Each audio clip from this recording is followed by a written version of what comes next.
This is Hannibal here from the HannibalTV.com with my weekly review of the points I find interesting in Dave Meltzer's Wrestling Observer.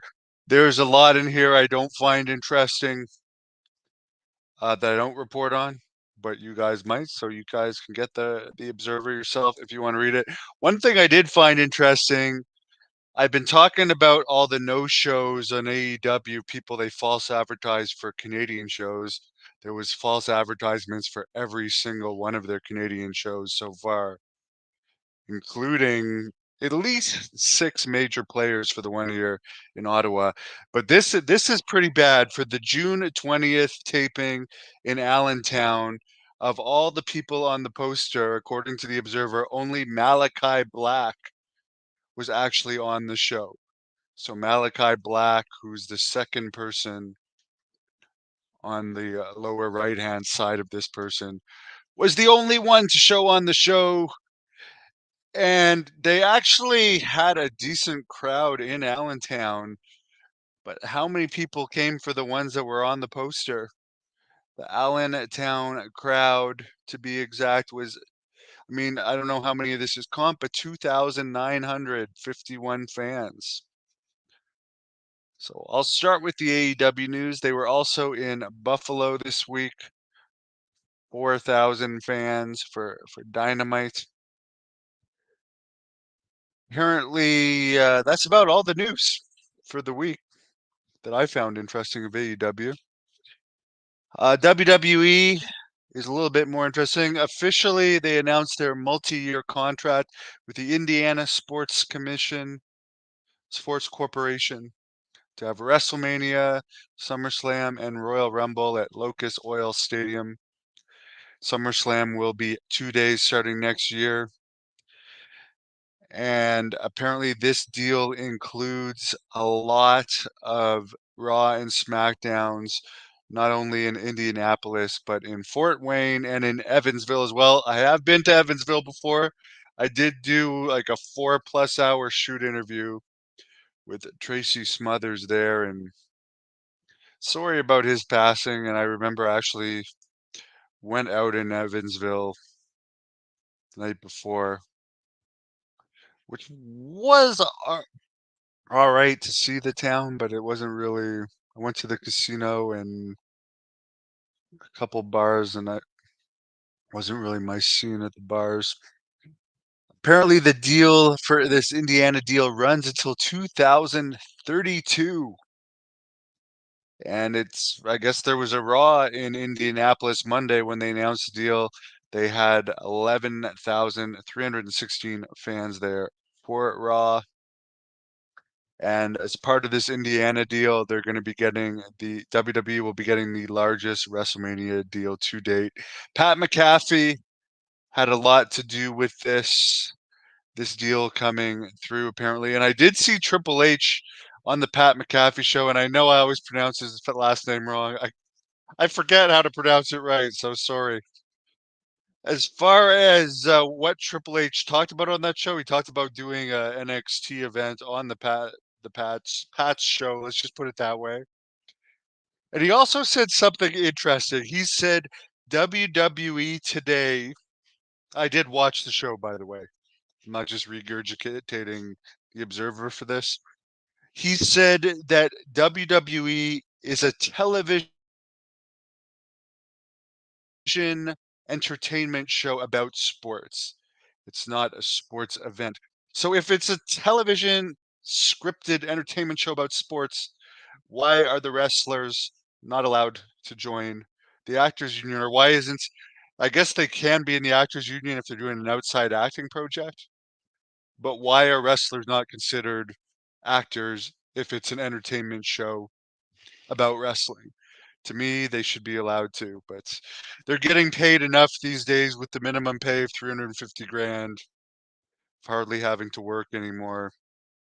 I mean, it's not like the old days of 7 days a week, sometimes double shots, and getting paid off the house. So overall, it's a lot better. I just find it weird if they want to be classified so much as entertainment, why the wrestlers aren't actors. The other interesting thing I saw on this Pat show podcasts was that Triple H talked about the Damian Priest botch in his match with Drew McIntyre, and he talked about how it was a mistake, and he got the news of it on his headset in the back, and he started to panic. But don't worry, Damian Priest was not hurt, and mistakes like that happen. But luckily, nobody was hurt, and Drew was able to improvise. So I mean, for better or worse, kayfabe's totally gone, totally gone. They're just going to not even try and pretend like even that this mistake that actually looked real was real. And then in the same, here's the funny thing, in the very same interview, Triple H talked about how the wrestlers don't like it when you call it fake and how they'd rather it be taken more serious. Well, you're giving away all the tricks. You're giving away all the tricks. You're talking about how the Damian Priest thing was a mistake and he didn't actually get hurt. Why the hell should I not say it's fake? Why when I and oh, by the way, I watched that. McIntyre still bumped off of that even though he wasn't touched. He's still bumped. It wasn't as bad as the guy that whatever his name is, he's in TNA now, Top Dollar, when he missed his dive and like five of them bumped. Yes, that's why I call it fake. Because stuff like that makes it look fake and exposing the business so much. Yeah, you can say I'm old school, but like it's too fake. It's too fake. So I can't get offended anymore if people call it fake. I'm accepting of this realism. I'm not going to be hating on it. They're making more money than ever. They have more revenue sources than ever, but there wasn't a lot of interest in the last couple pay-per-views. That's also a fact. Actually, the last, other than like in the towns where they happened, overall, like they didn't like blow up Google or anything like that. But they're making more money than ever. So I'm not going to complain that they're exposing the business. I'm accepting it, but you can't say that, oh, we don't like it when you call it fake, but by the way, it's fake. Because you got to at least try to suspend this. Why, like, it just kills it for me when people like that just go overboard. Like, oh, he didn't get hurt. It looked like he got hurt. Don't worry, he didn't get hurt. I was on the headset making sure he came to the back after. He was fine. Drew improvised. You're really opening the curtain a lot to the point where people are going to care less and less and less. Like anyways, I'm not going to go off. I could go off on that forever. I do shoot interviews, so I'm no better in some ways, and I've done some updates explaining situations, so I'm no better, I guess. The deal I already talked about. No official financial terms were listed. However, the agency is digging into its $5 million tourism sports bid fund to help pay for WrestleMania and all these other shows. I don't know if they got 5 million a year or what, but I assume this deal is worth more than 5 million. Nick Balea, the son of Hulk Hogan, 33, was sentenced to 1 year probation June 21st after a drunk driving arrest. He pleaded guilty to driving under the influence and failing to move over for a stopped Clearwater police car. Hogan didn't show up to some of his Hulk Hogan's Real American Beer appearances after this. I don't know if he has done any since. He did one talk show, or not talk show, but one news show on News Nation yesterday where they did not ask him about this. So I imagine that he does not want to address this. He talked more about how he might have to run for president for one day, and it was basically a fluff interview to promote his beer, which he need. Why not make money off the beer? It's just as Vin. I did interview Vince Russo today, which was a very good interview.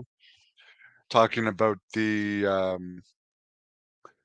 Who Killed WCW series, which, by the way, some people were saying it's not produced by the same Dark Side of the Ring people. Well, $7 Entertainment does Dark Side of the Ring Tales from the Territory and did this series.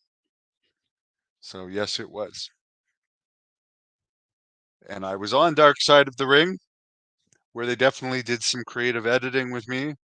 And they told me they worked for The Rock and they were on some conference calls with The Rock in like the 8-ish hours they were at my house. It was somewhere between 6 and 8 hours they were at my house for the 5 minutes of footage that they used of me. In other wrestling news, Maya Lesnar, Brock Lesnar's daughter, has attempted to make the U.S. Olympic team. It's a shot putter. Raw in Ottawa in a couple of weeks has 7,000 tickets out in a 20,000 seat building. They've already more than doubled what AEW had for their recent event in Ottawa, where they false advertised a ton of people, including Chris Jericho, who was in the middle of the poster. But 7,000, that's better than they were doing in the days when I was working security there, when Roman was first getting his push and when Sheamus was champion. But it's not as good as their last couple of, they've done a couple Raws there recently that had a lot more than 7,000. WWE and NXT were touring this weekend. No NXT numbers, but WWE in Bloomington, Illinois had a 4,300. And in Kalamazoo, Michigan, the next night they had 4,200.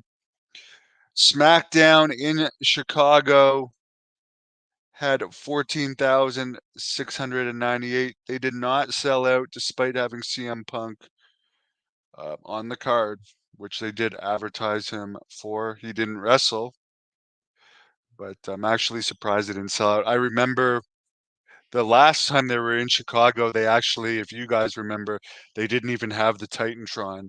They had to make the little entrance to like pack more people in there. Or maybe that was Survivor Series, but I seem to recall they may have been back once more since Survivor Series. And I do recall that they definitely had to shrink it last time.